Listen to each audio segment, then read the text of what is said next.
राम राम हरे हरे, हरे कृष्ण कृष्ण कृष्ण हरे हरे। हरे राम राम राम हरे हरे, हरे कृष्ण कृष्ण कृष्ण हरे हरे। हरे राम राम राम हरे हरे, हरे कृष्ण कृष्ण कृष्ण हरे हरे। हरे राम राम राम हरे हरे, हरे कृष्ण कृष्ण कृष्ण हरे हरे। पुंडलिक वरदे हरि विठ्ठल, श्री गुरु ज्ञानदेव तुकाराम, पंढरीनाथ भगवान की जय। माऊली ज्ञानेश्वर महाराज की जय। जगद्गुरु तुकाराम महाराज की जय। ब्रह्मनिष्ठ गुरुवर्य रंगनाथ महाराज की जय। श्री विनायकं गुरुर्नौमि साखरे नाम विश्रुतं, येषां चरण सान्निध्यात् जीवा मुक्ता भवन्ति। साखरे वंशविख्यातं ज्ञानदानपरायणं, विनायकं गुरुर्वन्दे भवबन्धविमुक्तये। श्रीरङ्गनाथं गुरुराजवर्यं, मुमुक्षूणां ज्ञानदानेकदक्षं, प्रभावती क्षेत्रनिवासिनं नमामि वेदान्तविदां वरिष्ठं। पुण्डलीकवरदे हरिविठ्ठल, श्री गुरु ज्ञानदेव पंढरीनाथ भगवान की जय। माऊली ज्ञानेश्वर महाराज की जय। जो आनंद सत्य प्रकाश, विभू आणि आधार नाम रूपास, बुद्धी न जाणे आणि जाणे ही त्यास, तो अपार शुद्ध परमात्मा मीची आशे। माझे सवार स्वरूप समुद्रावरती, जणू तरंग ब्रह्मा विष्णू महेश गणपती, सूर्य चंद्र वरुण यम मिरविती, देवी कुबेर ही तैशची। जो सर्वज्ञ आणि दयाघन, मुनी हृदयी ज्याचे करीती ध्यान, त्याचे बुद्धी उपाधी करुण, मिथ्या भान मजची माझी होतसे।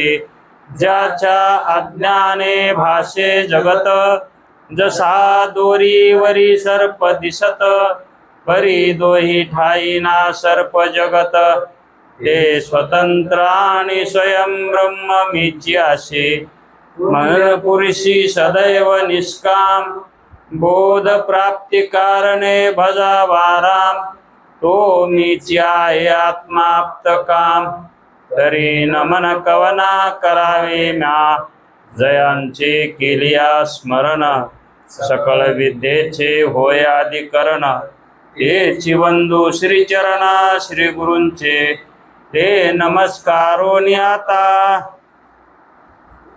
चल विचार सागर तरंग 6वा, परिच्छेद 20वा। दृष्टीसृष्टीवादाचे स्वरूप। दृष्टीसृष्टीवादात त्याच्या स्वरूपाबद्दल जी काही सत्यता सांगितलेली आहे शास्त्राने, ती सत्यता सहसा जीवाला पचनी पडत नाही। तसा निश्चय व्हायला कठीण जातो। मग कठीण जरी असला तरी तो निश्चय करायचा नाही का, तर करावाच लागेल। कारण तो निश्चय केल्या वाचून मुक्तता नाही। जे आपणाला संसार दुःखाची निवृत्ती, सकल संसार दुःखाची निवृत्ती आणि परमानंदाची प्राप्ती ही निश्चय वाचून होणे शक्य नाही. मग कठीण आहे कठीण आहे. तर माऊली म्हणाले ते कठीण नाही, पण तुम्हाला कठीण होऊन बसला आहे. कारण तुम्ही विषयामध्ये वृत्ती घातल्यामुळं त्या वृत्तीचा विषय होऊन बसला आहे. वृत्तीचा विषय झाला आहे. मग त्या वृत्तीला परागमुख करण्यासाठी, परागमुख म्हणजे स्वरूपाकडे कलविण्यासाठी कठीणता. तर मग त्या वृत्तीचा धर्म म्हणजे आपला धर्म हा कोणता आहे? तर तिला परागमुख करणं, स्वरूपाचं ज्ञान करून घेणं हा आपला धर्म आहे. मग कठीण असला तरी तो धर्म आहे ना आपला. माऊली म्हणाले आगा स्वधर्म आपुला, जरी कठीण झाला, जरी कठीण झाला तरी हाची अनुष्ठीला, कठीण झाला तरी तोच धर्म तुम्ही स्वीकारा आणि त्याच्यातच भला आहे. भला देखे आगा स्वधर्म आपुला, जरी कठीण झाला तरी हाची अनुष्ठीला भला देखे, त्याच्यातच भलंय. आणि जर धर्माचं अनुष्ठान नाही केलं तर, स्वधर्माचं अनुष्ठान नाही केलं तर त्याच्यात भलंय का? भलं कशात आहे? मग स्वधर्मात भलं आहे. मग स्वधर्म जरी कठीण झाला, स्वधर्म जरी कठीण असला तरी पण ते जाणण्याशिवाय गत्यंतर आहे का? जाणावंच लागेल. कठीण असलं तरीही जाणावंच लागेल. माळावर घर आहे, जाला याला त्रास व्हायला, पण तो घर माळावर आहे ना. हा, घर माळावर असल्यावर जाला याला त्रास होणारच ना. मग घरातून बाहेर निघू नका, घरातच राहा. तुम्हाला त्रास वाटायलाय ना, संसाराला येऊ नका. मग ह्या दरीत कशाला येतात संसाराच्या? मग आता आलात ना दरीत, मग आता इच्छा झाली ना घरला जायची, आपल्या स्वरूपाला जायची. मग कठीण चाललंय, जाईन नाही तर कसं होईल? आता चढाव जायचं म्हणल्यावर. पण कठीण जरी असलं तरी आपल्या घरी कोणी जात नसतो का? जावाच लागतंय त्याला, हे का नाही? जर त्याला सुखाचं जेवण तिथं जर तृप्ती करून घ्यायची असेल तर घरी जावंच लागेल.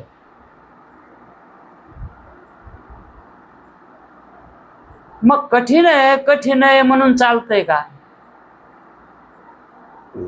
म्हणून आपला स्वधर्म काय आहे हे कळालं की तो स्वधर्म प्राप्त करून घ्यावा, हे वेदांत शास्त्र सांगतंय.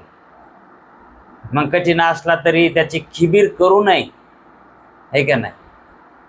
आता इथं काय निश्चय तर करायचा आहे, वृत्तीनं निश्चयच करायचा आहे ना. गेलेला निश्चय आणायचा आहे. याच्यात विचाराचं काम आहे, इथं कर्माचं काम आहे का काही? कठीण म्हणायला इथं वृत्तीचा खेळ आहे, सगळा विचाराचा खेळ आहे. म्हणून विचारानं आपल्याला स्वप्राप्ती प्राप्त करून घेता येते, हे का नाही? म्हणून शिष्याला तोच प्रयत्न सद्गुरू करत असताना त्याला दृष्टीसृष्टीवाद सांगितला. आणि मग त्या दृष्टीसृष्टीवादाचं स्वरूप कसं सांगितलंय? जेव्हा पदार्थाची प्रतीती होते, जेव्हा पदार्थाची प्रतीती होते तेव्हाच त्या प्रतीतीचा पदार्थ उत्पन्न होतो. जेव्हा पदार्थाची प्रतीती होते तेव्हाच तो प्रतीतीचा पदार्थ उत्पन्न होतो. आणि पदार्थाच्या अज्ञात कालात तो पदार्थ नसतोच. अज्ञात कालात पदार्थ नसतोच. मग त्याला सत्ता कोणची द्यायची? पदार्थ अज्ञात कालात नाहीच. मग याला शास्त्रात कोणता काय म्हणतात? दृष्टीसृष्टीवाद. याला कारण अज्ञात कालात पदार्थ नसतोच, प्रतीती कालातच असतो, है का नाही? मग त्याला दृष्टीसृष्टीवाद म्हणतात. आणि अज्ञात कालात तो पदार्थ नसतो, ज्ञात कालातच असतो, याला दृष्टीसृष्टीवाद म्हणतात. मग दृष्टी म्हणजे काय? तर वृत्तीज्ञान, है का नाही? दृष्टी म्हणजे वृत्तीज्ञान. ते ज्या काली असते, आता वृत्तीज्ञान ज्या काली असते त्याच काली पदार्थ असतो, आणि वृत्तीज्ञान ज्या काली नसते त्या काली पदार्थ नसतो. हा विवर्तवादाचा मराठीत अर्थ आहे. मग दृष्टीसृष्टी शब्दाचा हा विवक्षित अर्थ सांगून पुढे दृष्टीसृष्टीवाद याच्यामध्ये अज्ञात सत्ता नाही तर ज्ञात सत्ता असते. अज्ञात सत्ता नाहीच, ज्ञात सत्ता असते.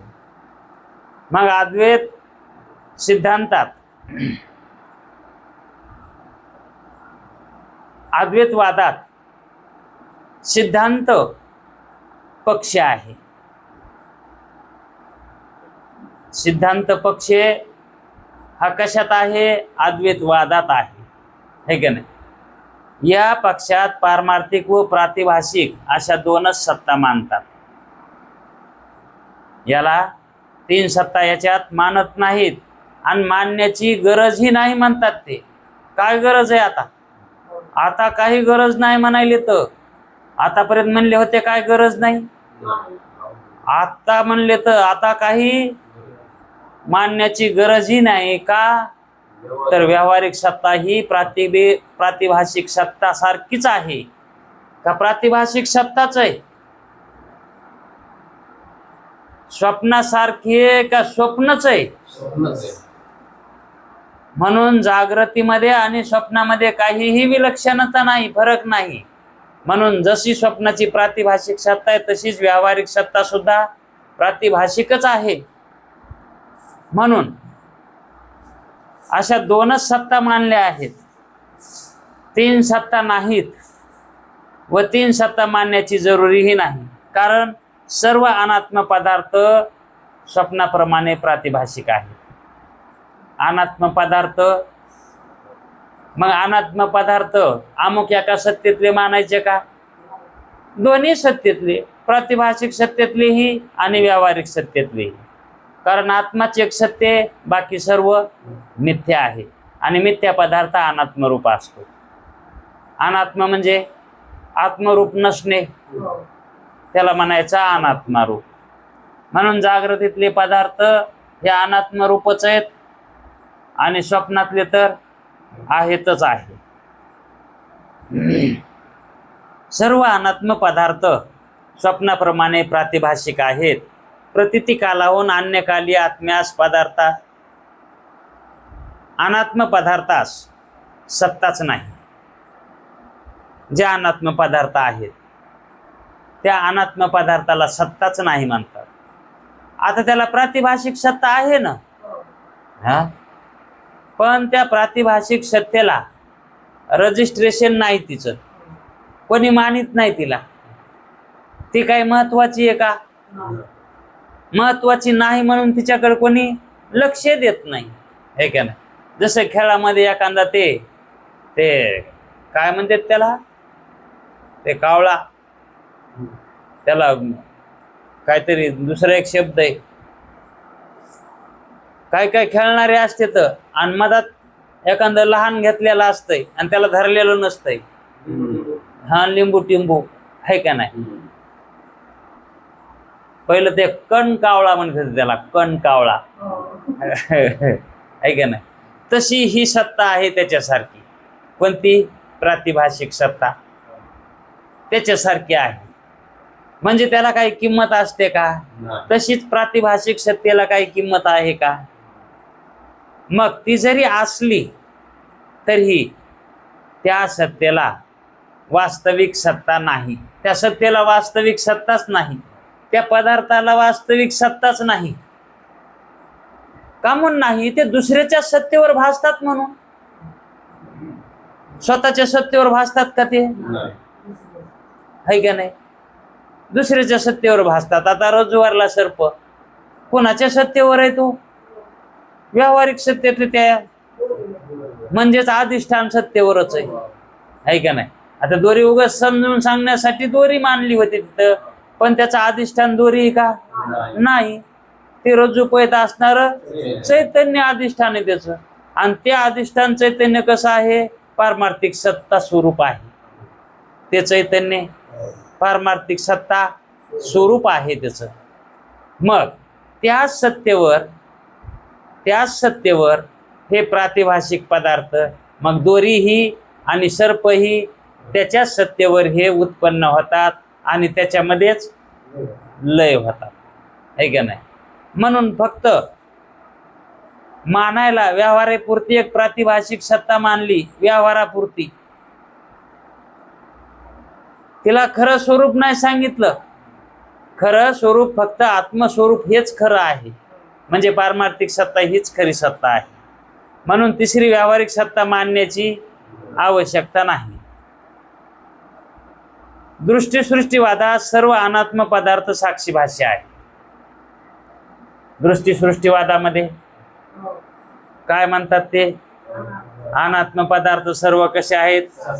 आता साक्षी भाष्य झाले का नाही? प्रातिभाषिक सत्तेतले म्हणल्यावर काय झाले? ते साक्षी भाष्य झाले. मग साक्षी भाष्य पदार्थ कसा असतो? आता काय काय साक्षी भाष्य पदार्थ? सुख दुःख, रज्जू सर्प, हे का नाही? सुक्ती रजत, स्थाणू पुरुष, मृगजळ, स्वप्न, हे कसे येतं? साक्षी भाष्य पदार्थ येतं. म्हणजे साक्षीकडून प्रकाशन होतं याचं. साक्षीनं प्रकाशन केलं तर ते पदार्थ, साक्षीनं प्रकाशन केलं तर ते पदार्थ आहेत. आहे का नाही? आणि साक्षीनं त्याचं प्रकाशन नाही केलं तर पदार्थच नाही. आहे का नाही? झोपल्यावर त्यावेळेस अंतःकरण लीन झालेलं असतं. आहे का नाही? आणि त्यावेळेस वृत्ती ही शून्य झालेली असते. वृत्तीही उत्पन्न होत नाही. आहे का नाही? अंतःकरणही बंद पडलेलं असतंय. फक्त प्राण चालू असतो. मग अंगावून सर्प गेला तरी काय वाटतंय का? काहीच वाटत नाही, कारण त्याचं प्रकाशनच करीत नाही ना साक्षी. आणि मग भय कशाचा आलो? म्हणजे तो सर्प कशाचा आला मग तिथं? मग ज्या अर्थी भय वाटत नाही त्या अर्थी तिथं सर्पच नाही. अंगावून गेला तरी नाहीच ना. मग साक्षी पदार्थ कसे असतात? मिथ्या असतात. साक्षी ज्या पदार्थाचं प्रकाशन करतो का ते पदार्थ त्या साक्षीच्या सत्तेतले नसतात. त्याच्यावर ते भासमान असतात. ते कशाने उत्पन्न झालेले? तर अविद्या उपादान तमगुण प्रधान अविद्या, त्यानं ते उत्पन्न झालेले आहेत. आणि हा तिथं विवर्त असतो त्याचा. याचा काय असतो? साक्षीचा विवर्त असतो. आणि मायाचा अविद्याचा परिणाम असतो. आणि त्याच्यापासून ते पदार्थ प्रातिभाषिक निर्माण होतात. ते पदार्थ कसे निर्माण होतात? प्रातिभाषिक सत्तेतले निर्माण होतात. म्हणून त्या पदार्थांना पारमार्थिक सत्ता नाही. म्हणून ते प्रातिभाषिक सत्तेतले मानावे लागते. मग प्रातिभाषिक सत्ता ही सत्य आहे का? का पारमार्थिक सत्ता सत्य आहे? ज्याच्यावर जे भासायले ते सत्य. ज्याच्यावर जे भासायले ते भासमान आहे ते सत्य. का ज्याच्यावर ते भासायले ते अधिष्ठान सत्य, अधिष्ठान सत्य आहे का नाही? कारण त्याच्यावरच हे काय आहे, म्हणजे अधिष्ठानाला किंमत द्यावी लागेल आहे का नाही? श्रेष्ठत्व अधिष्ठानाला द्यावा लागेल आहे का नाही? मग उपादानाला महत्व द्यायचं का विवर्ताला द्यायचं? विवर्त अधिष्ठान आहे, विवर्त हे काय आहे? अधिष्ठान आहे. आणि उपाधी अध्यस्त आहे का नाही? मग अध्यस्त असणारा पदार्थ, अध्यस्त असणारा हा प्रातिभाषिक सत्य आणि विवर्त असणारा पारमार्थिक सत्य. विवर्त पारमार्थिक सत्यातला आहे आणि अविद्या प्रातिभाषिक सत्यातली. तिचं अगोदरच स्वरूप सांगितलंय, मायाचं अविद्येचं अज्ञानाचं स्वरूप कसं आहे? प्रातिभाषिक सत्यातले हे पदार्थ येतं.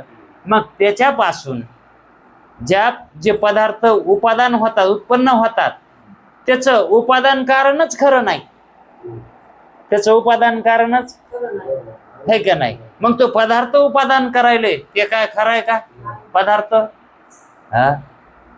चैतन्याची आश्रित अविद्या मानली. कशी मानली? चैतन्याची आश्रित कल्पित मानली. ती का वास्तविक सत्य आहे का? मग आत्म्याचं ज्ञान झालं, चैतन्याचं ज्ञान झालं तर ती अविद्या राहते का?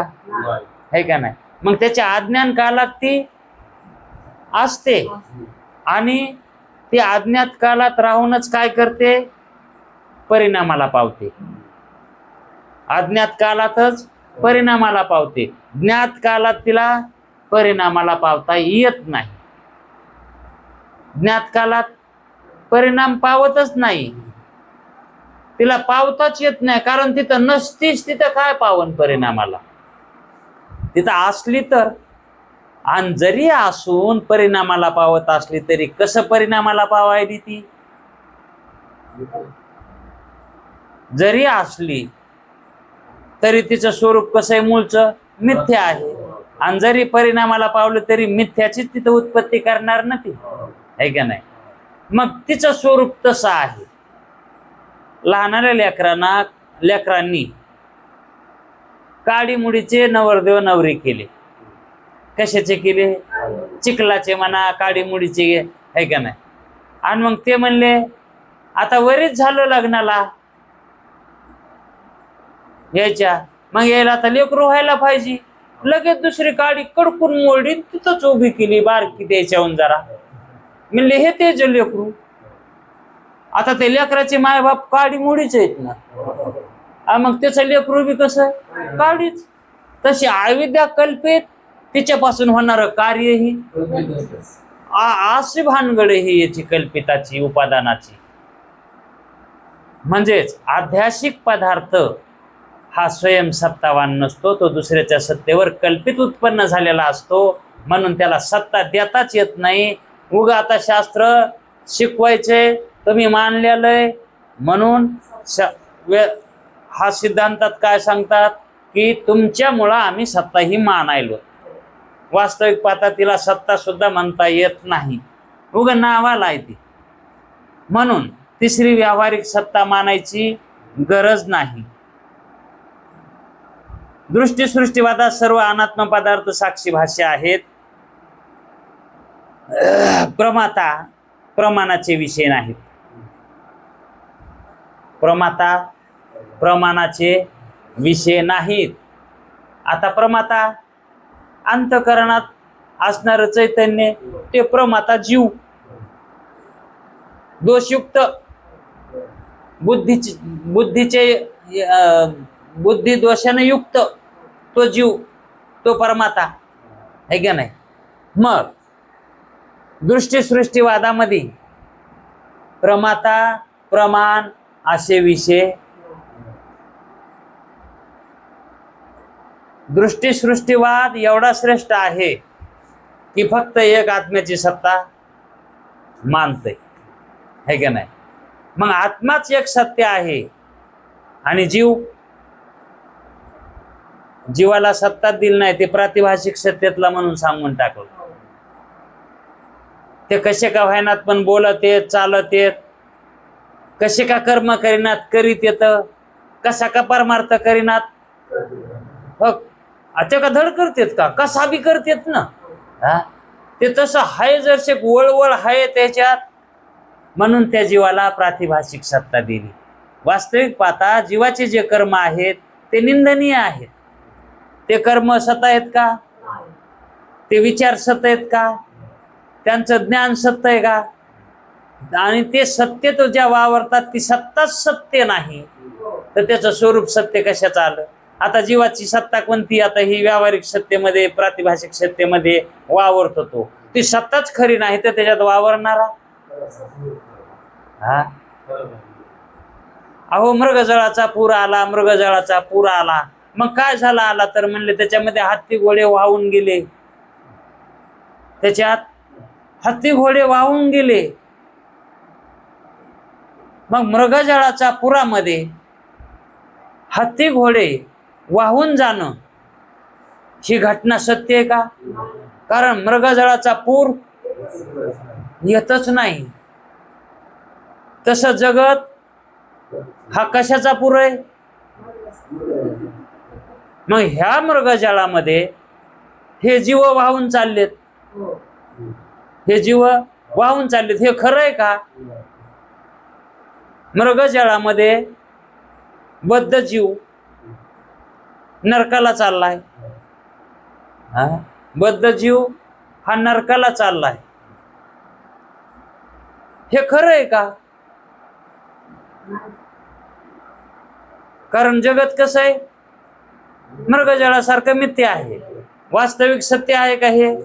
मग याच्यामध्ये जे म्हणाले तर आम्ही बद्ध झालोत, आम्ही मुक्त, बद्ध झालोत, आम्ही संसारिक झालोत, आम्ही मुक्त झालो, त्याच्या ह्या जगतातच म्हणालेत ना. मग हे त्यांचं म्हणणं खरं आहे का? कारण हे जगतच खरं नाही, तर त्याच्यामध्ये मुक्त होणं का खरं आहे का? जीव होणं खरं आहे का? नरकाला जाणं खरं आहे का? पण हे कोणाच्या दृष्टीने? हा, जो पारमार्थिक सत्तेतून पाहिलाय का त्याच्या दृष्टीनं काहीच नाही. आपल्या मंगलाचरणामध्येच आहे ना ते, ज्याच्या सत्तेने भाष्य जगत जसा दोरीवरी. हे जगत कसं आहे मग? हा, मृगजळ आहे हे. मग याच्यामध्ये कोणी मुक्त नाही, कोणी बद्धही नाही, कोणी संसारिक नाही. कामून नाही? अरे संसार झालाच नाही तर त्याच्यात आलं कोण? मृगजळाचा पूर येतच नाही तर त्याच्यात वाहून जाणार कोण? पण अफवा अशी निघाली की घोडे हत्ती वाहून गेले, जीव संसारात वाहून चाललेत, नरकाला चाललेत. हे म्हणायलंय कोण? जे बद्ध आहेत का तेच म्हणायले. तर कारण त्यांना ती प्रतीती आहे ना. कशात आहे ती प्रतीती? भ्रमामध्ये. त्यांना तरी प्रतीती कशात आहे? हे त्याला कळायलंय की हे आपल्याला भ्रमात प्रतीती व्हायली म्हणून. मग ज्याला ही भ्रमात प्रतीती व्हायली हे कळालं तो मुक्त. मग ते मुक्त, तो मुक्त असं जरी म्हणत असला मी मुक्त, हा, तोही भ्रमात म्हणायलाय. तोही कसा म्हणायलाय? इथं कोणी बद्ध नाही. मग बद्धच नाही तर मुक्त कशाचा आला? बद्ध असावा तवा मुक्त होईल, बद्ध असावा तवा मुक्त होईल. मग दृष्टीसृष्टीवादामध्ये प्रमाताच नाही, प्रमाताच तर प्रमाण कुठलं आलं? प्रमाता म्हणजे जीवच नाही तर ज्ञान कुठलं आलं? मग प्रमाण. आणि मग विषय तरी कशाचे आले? विषय नाही, प्रमाण नाही, प्रमाता नाही, मग तिथं भोग तरी कशाचा आला? मग ज्याला भोग व्हायला असं वाटायला तो भ्रमात आहे. तो भोग व्हायलाय कशात व्हायलाय? भ्रमात व्हायलाय. आणि भ्रमात व्हायला भोग हा सत्य असतो का? सत्य जर नसेल तर मग नाहीच. सत्य ठरत नसेल तर त्याला आहे म्हणता का? मग प्रमाता, प्रमाणाचे विषय कोणीच नाही. कशात? दृष्टी सृष्टीवादामध्ये. प्रमाता नाही, प्रमाण नाही आणि विषय बी नाही. मग प्रमाताच नाही तर प्रमाण कुठून येणार? आणि विषयच नाही तर ते प्रमाण तरी कोणाचं ज्ञान घेणार? प्रमाण म्हणजे वृत्ती. वृत्ती कशाला जाणणार? विषय नाही म्हणून वृत्तीचा विषय नाही, वृत्तीला विषय नाही. मग वृत्ती नाही म्हणून प्रमाता नाही. आता विषय असेल तर वृत्ती आहे का नाही? विषय असेल तर वृत्ती, आणि विषयच नाही, विषय मिथ्या आहे. विषय मिथ्या आहे. दोरीवरला सर्प पाहिला समजा, तो सर्प आहे का नाही? पाहिला, पण आहे का ते? नाही. मग ते झालेलं ज्ञान आहे का नाही? ते सर्पाचं झालेलं ज्ञान सर्पच नाही. मग तो विषय काय झाला? नाही रूप झाला, आहे का नाही? मग तिथं वृत्तीने घेतलेलं ज्ञान हा सर्प आहे, ते ज्ञान बी कसं झालं? वायाच गेलं ते. तो सर्प झालेला वाया गेला, म्हणजे विषय वाया गेला. ते विषयाचं ज्ञान तेही वाया गेलं, आणि ज्याला ज्ञान झालंय तेही. ही त्रिपुटी कशी वाया रूप आहे. प्रमाता, प्रमाण आणि विषय ही त्रिपुटी कशी? ही मिथ्या आहे. म्हणून हे जीव खरा नाही. हे जीवाचं असणारं ज्ञान विषयाचं आणि दिसणारे विषय. म्हणून तर कृष्णदास लोहिया महाराज म्हणायचे, आमचे गुरुजी म्हणायचे, हे कृष्णदास लोहिया सांगायचे, गुरुजी हमेशा सांगायचे, मात्र त्यांचं ते कृष्णदास लोहियांचे प्रमाण द्यायचे. हे नरा आत बघ जरा, हे नरा आत बघ जरा, जीव हा नव्हे खरा, जीव हा नोहे खरा. मग काय आहे? ही माया. हे जीव काय आहे? ही मायाच आहे. मग हे कशातून पाहिल्यावर माया? दृष्टी सृष्टीवादातून, वेदांत सिद्धांतातून जर बघितलं तर जीव हा जीव नाहीच. आपण जे हे प्रपंच करायलोत ना, हा सर्व मिथ्या प्रपंच आहे. तो करणाराही कसा आहे? तो करणारा सुद्धा मिथ्याच आहे. कारण तो करणारा दोषासहित आहे. तो करणारा दोषासहित आहे, आणि जे दोषासहित असतं ते वास्तविक सत्य नसतं. दोषाने युक्त असतं ते सत्य नसतं. मग त्याच्यामध्ये ह्या जीवत्वामध्ये हा जो व्हायलेला व्यवहार आहे, हा व्यवहार मायाचा आहे. हा कुणाचा आहे? मग बुद्धीमध्ये पडलेलं जे प्रतिबिंब आहे कुणाचं? बुद्धीमध्ये पडलेलं प्रतिबिंब कुणाचं? कुटस्थ चैतन्याचं. हो, कुटस्थ चैतन्याचा आभास आहे बुद्धीमध्ये, है का नाही? मग तो आभास सत्य का कुटस्थ सत्य? मुख्य कोण आहे? आणि त्याचा पडलेला आभास आहे सावली. ती कोणाची? कुटस्थाची ती सावली आहे, ती छाया आहे.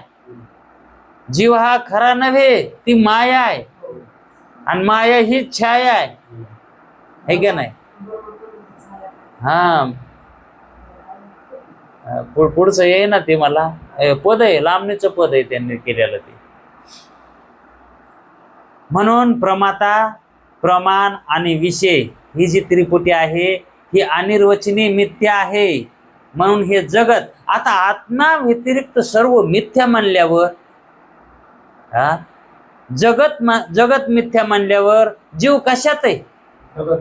मग जीव सुद्धा कसा झाला? मिथ्याच झाला ना. पण जर जगत सत्य मानू लागला तर तो जीव केव्हा मिथ्या आहे? आणि जगत सत्य त्या केव्हा मानतो? जर त्याच्यात दोष असतील तर. मग त्या दोषानं जो तो प्रकाशन करतो का जगत सत्य आहे म्हणून, ते त्याची भ्रांती आहे. ते वास्तविक ज्ञान आहे का खरं? जगत मिथ्या असताना जगताला तो काय म्हणतोय?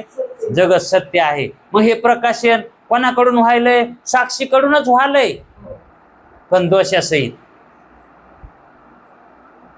मग दोष काय म्हणायचा? अविद्या, तमोगुण प्रधान. मग हे प्रकाशन कशानं करायला? तो साक्षी कोण्या उपाधीनं करायला? तमोगुण प्रधान असणाऱ्या अविद्या उपाधीनं प्रकाशन करायला. मग त्यानं प्रकाशन करण्यासाठी कोणती परात वापरायलाय? तो कोणतं पारड वापरायलाय? अविद्या असणाऱ्या मायाचं, हे दोषयुक्त असणाऱ्या अविद्येचं, दोषासहित असणारी अविद्या. पुन्हा तोही दोष कोणता? तमोगुणाचा, सत्वगुणाचा, रजोगुणाचा. आणि हे गुण कसे आहेत? हे गुण दोषच आहेत ना. हे गुण का गुण आहेत का? ह्या गुणाला दोषवान गुण म्हणतात शास्त्र. या गुणाला काय म्हणतात? हा, दोषवान गुण आहेत हे. मग दोषवान गुणानं जर प्रकाशन होत असेल, कर्म होत असेल, तर ते सत्य होत असेल का?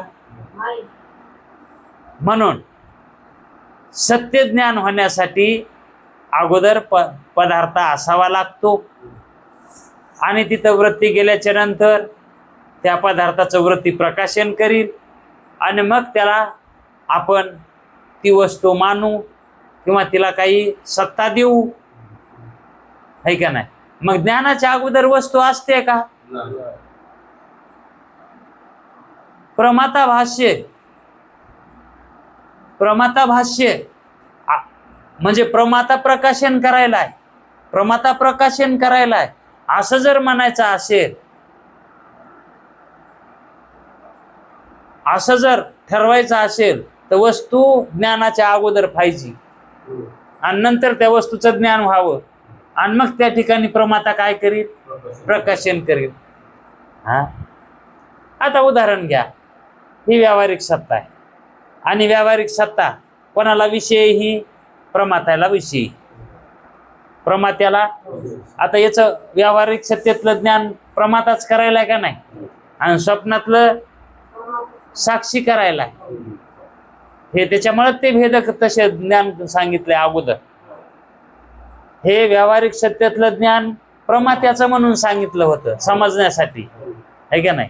आणि स्वप्नातलं ज्ञान साक्षी भाष्य आहे म्हणून सांगितलंय. रज्जू सर्पाचं ज्ञान साक्षी भाष्यच आहे. सुखदुःखाचं ज्ञान, वृत्ती वाचून झालेलं ज्ञान ते साक्षी भाष्य. वृत्ती वाचून झालेलं ज्ञान ते साक्षी भाष्य, आणि वृत्तीनं झालेलं इंद्रियजन्य ज्ञान ते प्रमाता भाष्य, है का नाही? मग व्यावहारिक सत्तेतले जेवढे पदार्थ आहेत ते इंद्रियजन्य आहेत, म्हणून ते प्रमाता भाष्य मानावं लागेल त्याला, है का नाही? मग प्रमाता भाष्य म्हणजे पदार्थ अगोदर मानावा लागतो का नाही? पदार्थ असेल तर त्याचं ज्ञान होणार. मग ज्ञानाच्या अगोदर पदार्थ मानावा लागतो तिथं, त्या सत्तेत, व्यावहारिक सत्तेत. प्रमाता भाष्यात पदार्थ आधी मानायचा, आणि नंतर तिथं वृत्ती गेली तर त्या पदार्थाचं ज्ञान होतंय. मग ज्ञानाच्या अगोदर जो पदार्थ असतो आणि वृत्ती ज्ञानानं त्या विषयाचं प्रकाशन होतंय, याला काय म्हणतात? प्रमाता भाष्य, है का नाही? पण दृष्टीसृष्टीवादामध्ये काय म्हणतात? प्रमाता, प्रमाण आणि विषय ही त्रिपुटीच मिथ्या आहे. ही म्हणून सगळं साक्षी भाष्यच आहे. जागृती ही साक्षी भाष्यच आहे, स्वप्न ही साक्षी भाष्यच आहे, रज्जू सर्प ही. मग सर्वालाच त्या ठिकाणी तिथं व्यावहारिक सत्ता उडवून टाकली, एकच साक्षी भाष्य. आणि विचार केला तर तुम्हाला प्रमाता भाष्य, प्रमाता भाष्य का सांगितलं होतं? ही व्यावहारिक सत्ता मोडीत काढायची होती. ही व्यावहारिक सत्ता मोडीत काढायची होती, म्हणून मोडीत काढण्यासाठी अगोदर सत्ता मानावी लागते. सत्ता मानावी लागते आणि मानून मोडीत काढावी लागते. न मानता मोडीत कशी काढता येईल? जमलंच नाही म्हणले आमचं मोल्ड, कामावच आला नाही म्हणलं आमचा हिशेब झाला. अगोदर मानावं लागतंय. म्हणून प्रमाता, प्रमाण आणि विषय ही जी त्रिपुटी सांगितली होती, ही व्यावहारिक सत्ता हिची निवृत्ती करण्यासाठी सांगितलं होतं. ते वास्तविक पाहता स्वप्नातले, जागृतीतले आणि भ्रमातले जे पदार्थ आहेत, भ्रमातले म्हणजे रज्जू सर्प आहे का नाही, आणि हे वृत्तीनं होणारं ज्ञान हे जागृतीतलं, आणि वृत्ती वाचून होणारं ज्ञान स्वप्नातलं. स्वप्नातलं वृत्ती वाचून होणारं ज्ञान आहे, जागृतीतलं वृत्तीनं होणारं ज्ञान आहे. आणि रज्जू सर्पाचं ज्ञान, रज्जू सर्पाचं ज्ञान दोषयुक्त वृत्तीनं होणारं ज्ञान. ते कसं आहे? वृत्ती वाचून होतंय का? पण दोषाने युक्त असणारी वृत्ती तिथं, दोषासहित वृत्ती ती आहे का नाही. म्हणजे हे तिन्ही जरी ज्ञान असले, भेद कसा केलाय बघा ज्ञानाचा. दोषयुक्त ज्ञानानं झालेलं ज्ञान, निर्दोष इंद्रियानं झालेलं ज्ञान, आणि वृत्ती वाचून, इंद्रिया वाचून झालेलं ज्ञान, इंद्रिया वाचून वृत्ती वाचून झालेलं ज्ञान स्वप्नातलं आहे का नाही.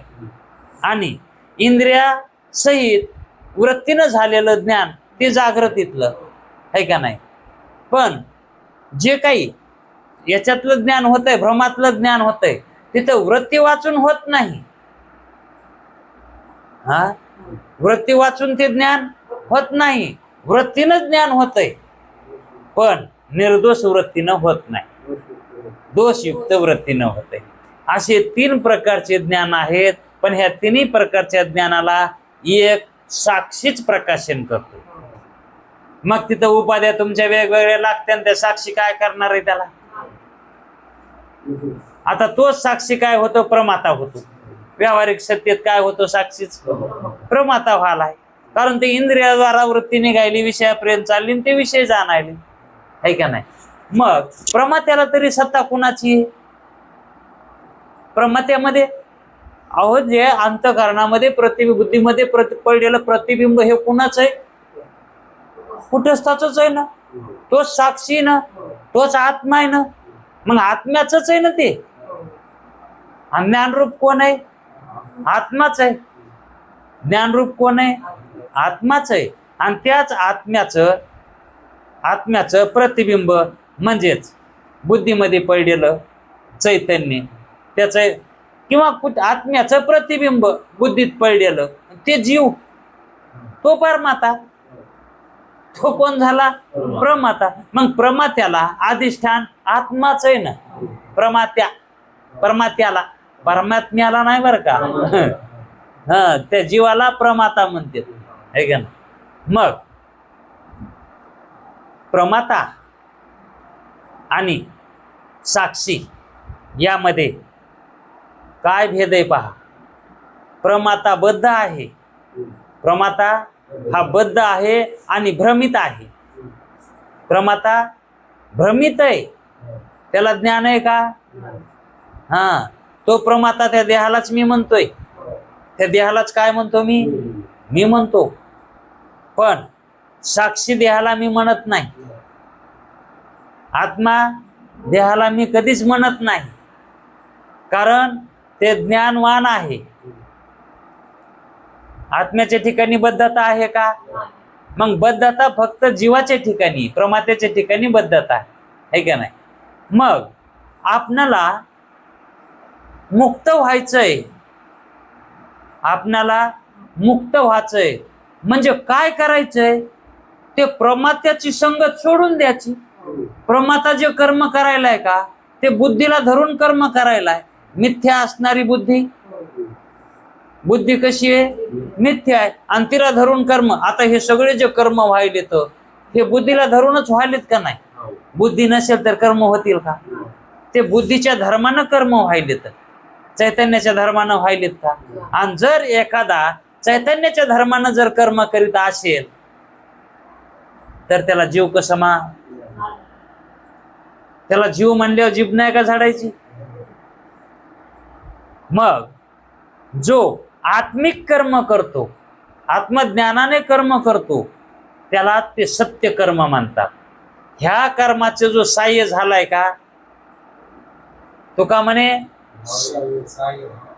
सत्य व्हावे कर्मा साह्य. सत्य कर्माला साह्य व्हावं, सत्य कर्म त्याच्याकडून घडावेत, म्हणून घातलीय भय नरका जाणे. जर ते कर्म नाही करशील तर नरकाला जाशील. मग सत्य कर्म कधी होतील? तर आत्मज्ञान झाल्याशिवाय, है का नाही? म्हणून सत्य कर्म ज्ञान झाल्यावर होतात, ज्ञानात सत्य कर्म होतात. मग भक्ती कधी घडेल? अज्ञानात भक्ती घडेल का? मग अज्ञानात घडलेली भक्ती काय म्हणाव त्याला? इच्छिती संपत्ती. अज्ञानाची भक्ती इच्छिती संपत्ती. मग आयुष्याच्या चित्ती बोध कैसा? अज्ञानाचे कर्म, कर्म कसे व्हायले ते अज्ञानानं. मग अज्ञानाचे कर्म आणि फळी ठेवी म्हण, ते मन कशावर ठुतय? फळावर ठुतय. मग ब्रह्म सनातनता ह्या कैसे? त्याला मुक्तता कशी लाभेल? मग सत्य कर्माला साह्य व्हावं लागतं, म्हणजे ते आत्मिक कर्म, त्याला म्हणतात निष्काम कर्म.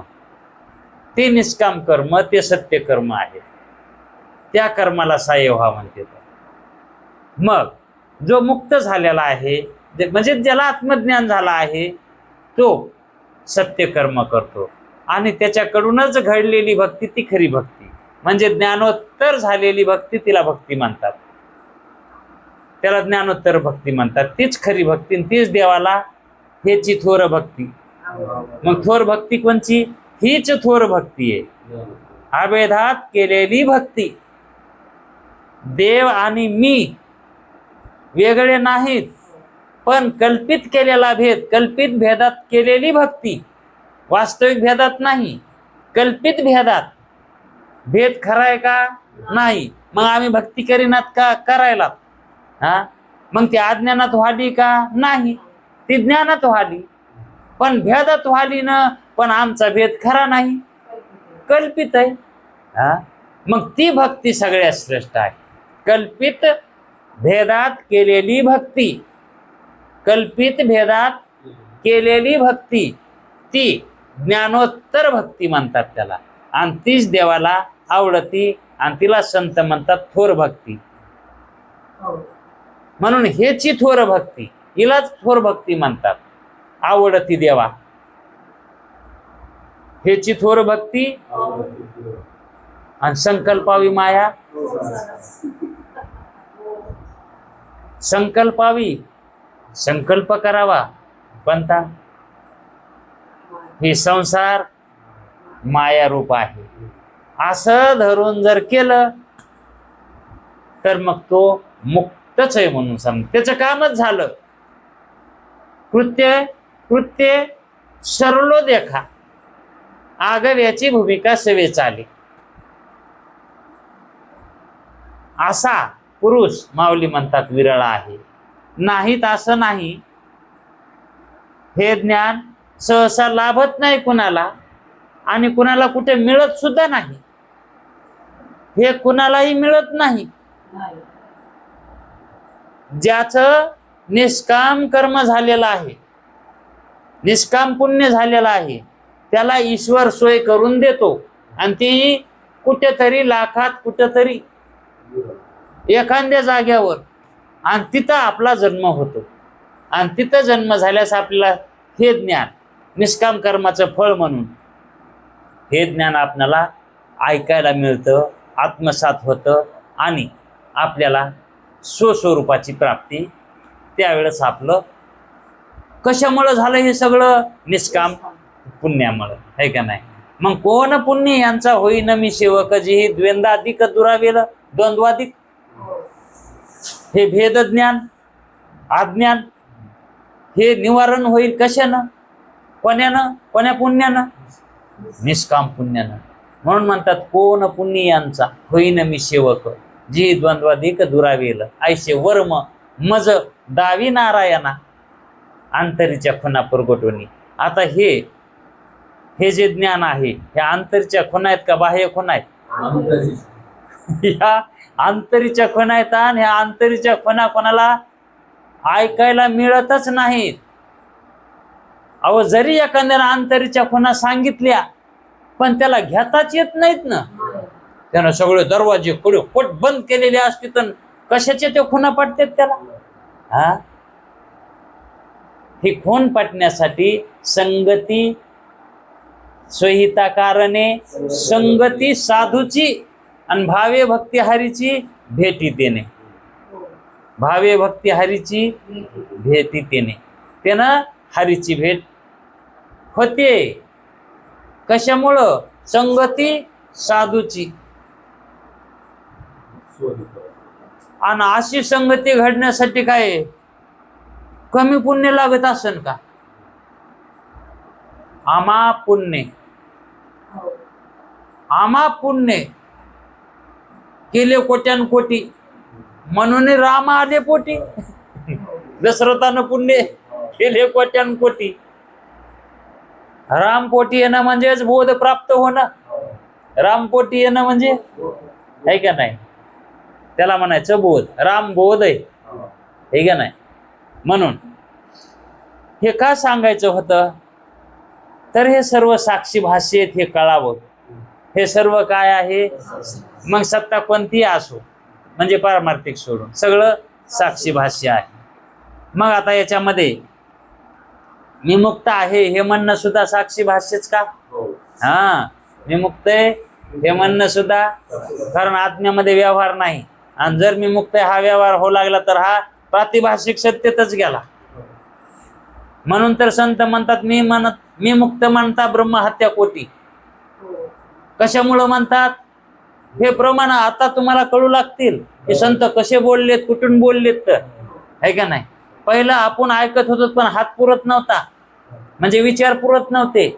आता आपले विचाराचे हात पुरत येतं आणि आता संत काय बोलते ते आपल्याला खरं कळत आहे. म्हणून प्रमाता प्रमाणाचे विषय कोणीच नाहीत. कारण अंतकरण इंद्रिय आणि घटादी सर्व त्रिपुटी म्हणजे विषय. अंतकरण इंद्रिय म्हणजे हे प्रमाण. इंद्रिय काय? प्रमाण, आहे का नाही? अंतकरण म्हणजे प्रमाता आणि विषय म्हणजे ज्ञेय, आहे का नाही? ही जी त्रिपुटी आहे याचे ज्ञान स्वप्नाप्रमाणे एकाच काली होते. याचं ज्ञान प्रमात्याचंही, इंद्रियाचंही आणि विषयाचंही हे तिन्ही एकदाच उत्पन्न होतात. प्रमाता असेल तर प्रमाण आहे, हा, आणि प्रमाण असेल तर विषय. मग हे तिन्ही एकदाच आहेत का नाही? माग पुढीत का? मग हे एकदाच उत्पन्न होतात, आहे का नाही? जाग झालं की तिन्ही बी संगच उठते, तर झोपी गेले की तिन्ही संगच. जाग झाले की तिन्ही बी आणि झोपलं की तिन्ही बी नाहीत, आहे का नाही? म्हणून हे कसे आहेत? ही त्रिपुटी स्वप्नाप्रमाणे का नाही? मग एकाच काली उत्पन्न होते हे.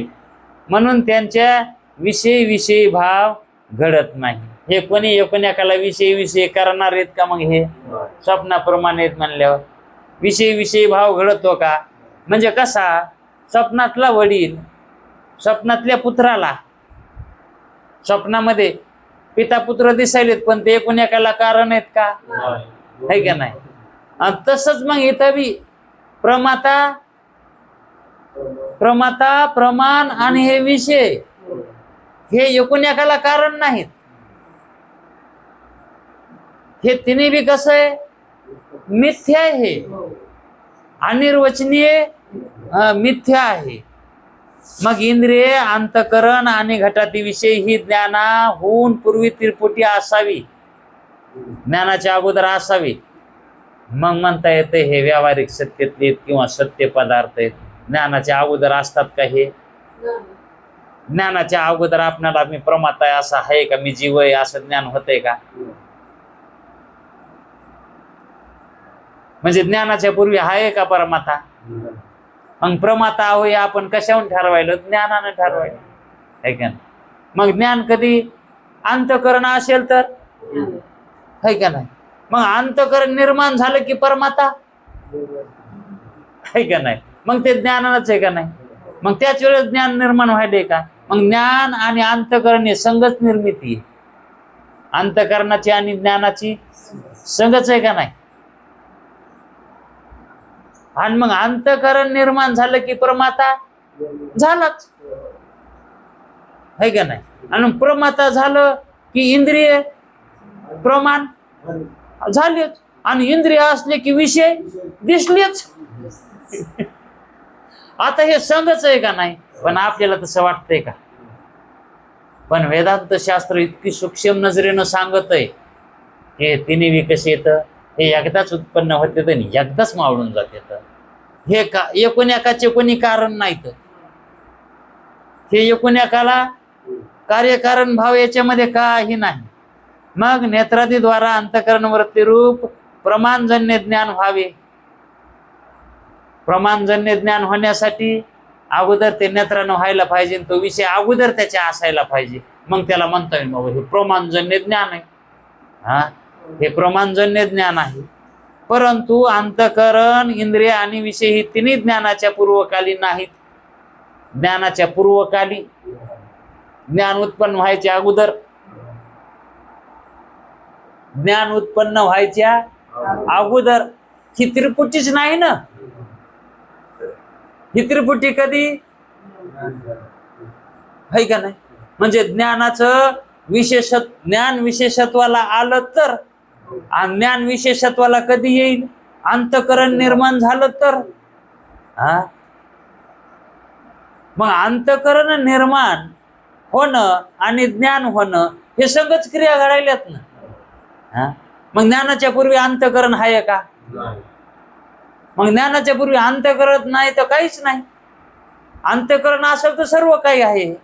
मग आधीच जर समजा ज्ञानाच्या अगोदर जर हे जगत असलं असतं तर मग ह्या जगताला अंतःकरणानं जाणता आलं असतं, इंद्रियानं जाणता आलं असतं, म्हणजे इंद्रियाला विषय प्रतीतीला आले असते.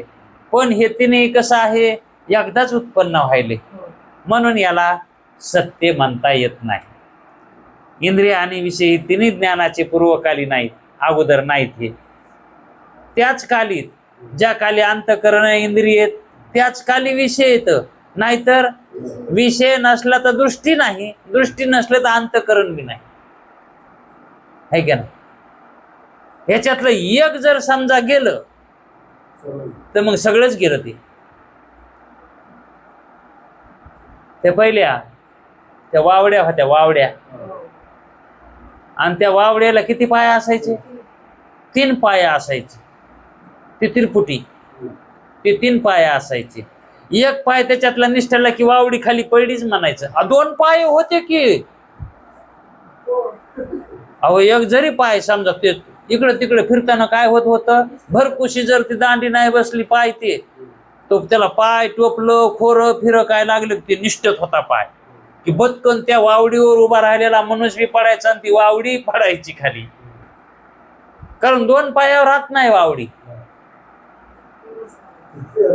तिला 3 पाय लागते. तर 3 पायावर है का नाही? मग ती वावडी जशी एक पाय गेला की सगळीच पडती, तसं या त्रिपुटी मधलं एक जण गेलं की ते सगळंच गेलं असं म्हणावं लागतंय. म्हणजेच प्रमाता, प्रमाण आणि विषय, त्याच्यातलं विषय गेला की मग दृष्टी गेली.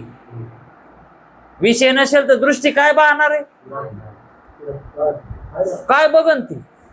आणि काही त्या दृष्टीला दिसलं तर दृष्टी, आणि त्या दृष्टीला काहीच नाही दिसलं तर तिला कशी दृष्टी म्हणा? हा, म्हणून दृष्टी आहे ना. मग दृष्टी आहे तर काय दिसायलंय तिला?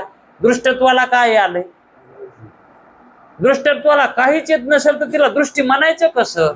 लग्नच नाही झालं तर तिला नवरी म्हणायचं कसं? लग्नच नाही ना, हा, मग तिला नवरी म्हणायचं कसं? आता लग्न झालं तर नवरी. तसं दृष्टीला काही पदार्थ दिसला तर दृष्टी, मग पदार्थ नाही म्हणलं तर दृष्टी बी नाही, आणि दृष्टी नाही म्हणलं तर दृष्टा बी नाही. दृष्टा तरी कशाचा आला? मग हे दृष्टा जे आहे का ते दृष्टीच्या संयोगाने, नाही तर तो दृष्टा साक्षी आहे. नाही तर तो दृष्टा कसा आहे? कारण साक्षीच दृष्टा व्हायलाय ना. दृष्टा कोण व्हायला? साक्षीच व्हायला. आणि तो साक्षी कोण आहे? ब्रह्मरूप आहे. साक्षी ब्रह्मरूप आहे. आत्मा ब्रह्मरूप आहे. कुटस्थ ब्रह्मरूप आहे, हे का नाही? म्हणून हे ब्रह्माच्या सत्तेतले येतं आणि तेच दृष्टत्वाला यायला येतं. त्याच्या तेच साक्षी व्हायलेत आणि तेच प्रकाशन करायला येतं. पण उपाधी मिळाल्याशिवाय अंतःकरण प्रकाशन करणार कोण आहे?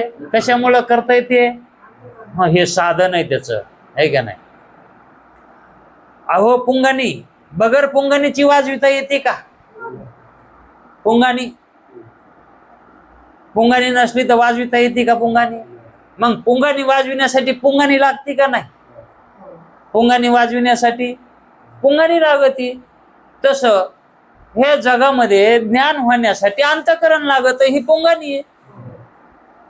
पण ही पुंगानी वास्तविक पाहता चेतन आहे का? मग तसं हे अंतःकरण का चेतन आहे का? मग यानं, ह्या दृष्ट्यानं, ह्या साक्षीनं जी पुंगानी वापरली का ती जडच आहे. ती वास्तविक सत्य आहे का? ती सत्य नाही. पुंगानी वाजवती पण वाजविल्याशी वाजत नाही. अंतःकरण बोलत आहे, चालत आहे, फिरत आहे, ऐकत आहे, पण चेतना असल्याशिवाय हे पुंगानी सारखंच आहे. आणि ती पुंगानी बिघडली, हा, बिघडली तर बिघडली. हा, ते एक जण त्या याच्यातून जत्रातून पुंग्या आणल्या होत्या. पुंगाण्या लेकरं आणले होते. काही लेकरं गेली ते आणले जत्रातून पुंगान, त्याच्या मायबापान दिले घेऊन. आणि जे एक गेलं नव्हतं जत्राला, नेलंच नाही त्याला, आणि मग ते लागलं रडायला. गुरुजीने सांगितलेला दृष्टांत आहे, मी 2-3 वेळेस ऐकलाय. ते म्हणले त्या पोराला जत्राला न नेल्यामुळं त्या दुसऱ्याच्या पोराच्या हातामध्ये पुंगाण्या वाजायलेल्या बघितल्या. मग हे रडायला लागलं. मग मायबापाला लागलं म्हणायला मला पुंगाणी पाहिजे. मग तो बाप म्हणला बाबा तुला मी पुंगाणी करून देतो, वाजवतो. तशीच वाजवते. आणि मग ते म्हणले तुम्ही कशा? ते म्हणले, मुलगा म्हणला तुम्ही कुठून आणणार आहेत आता? म्हणलं तुला गांजराची पुंगी करून देतो मी. कशाची? हा, गांजराची पुंगी देतो करून. मग ते गांजराची पुंगी दिली करून. मग तो बापाला म्हणलं ही वाजती का? ते म्हणले हा बाप वाजली तर वाजली, आणि नाही वाजली तर काय करायचं? ते गांजर खाऊन टाकायचं. वाया जात नाही. तू त्या पोराकडे बघ, त्या जर पुंगाण्या बंद पडल्यात त्या खायात येत का? मग तुला मी अशी पुंगाणी देतो, वाजली तर ठीकच आहे, आणि नाही वाजली तर मोडून खाची. हो, कच चावून खाच. कशामुळे सांगू लागलो तुला? भान. हा, ही पुंगाणी, अंतःकरण ही पुंगाणी. वाजली तर चांगलंच आहे ना. हा, ज्ञान झालं तर अंतःकरण किती चांगलंय. हा, आणि जर समजा ज्ञान नाहीच झालं तर मग काय करायचं?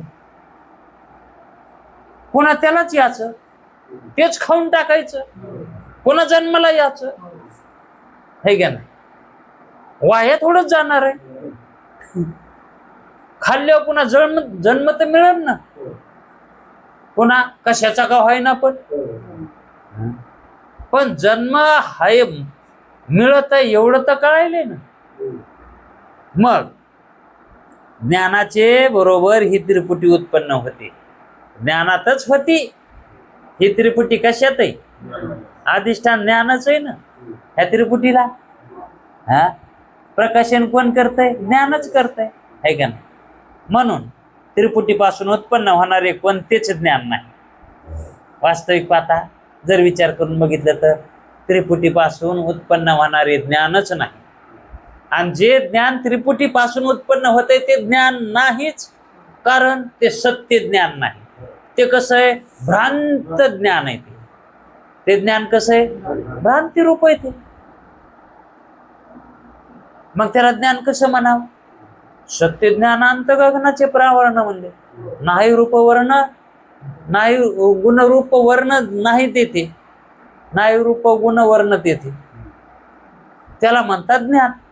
आणि तर तसं आहे का जगतात? त्रिपुटीचं ज्ञान, ती त्रिपुटी कधी असती आणि कधी नसती. ती मिथ्या स्वप्नाप्रमाणे, मग त्याला ज्ञान म्हणावं का? नाही म्हणले स्वप्नात मी गुरु बघितला. काय करायचं आहे बघून? स्वप्नातल्या गुरुनं तुला ज्ञान सांगितलं का? अज्ञान निवृत्ती झाली का? मोक्ष प्राप्त झाला का? तुला जागृतात व्हायना तर स्वप्नात होतो का? म्हणून हे त्रिपुटीचं जे आहे का ते मिथ्या ज्ञान आहे, वास्तविक सत्य नाही. नवे नवे या ज्ञानानंच त्रिपुटी प्रकाशनला यायली, ज्ञानानंच कळायली. इथपर्यंत लक्षात राहू द्या. कारण सर्व हे वाक्य जे आहेत हे सर्व सिद्धांत रूपी आहेत, म्हणून आपल्याला पुढं पुढं जाता येणार नाही. म्हणून हे बी कळणं महत्वाचं आहे. आणखी उद्याचा वेळ खूप वेळ झाला. कुंडली कवरदे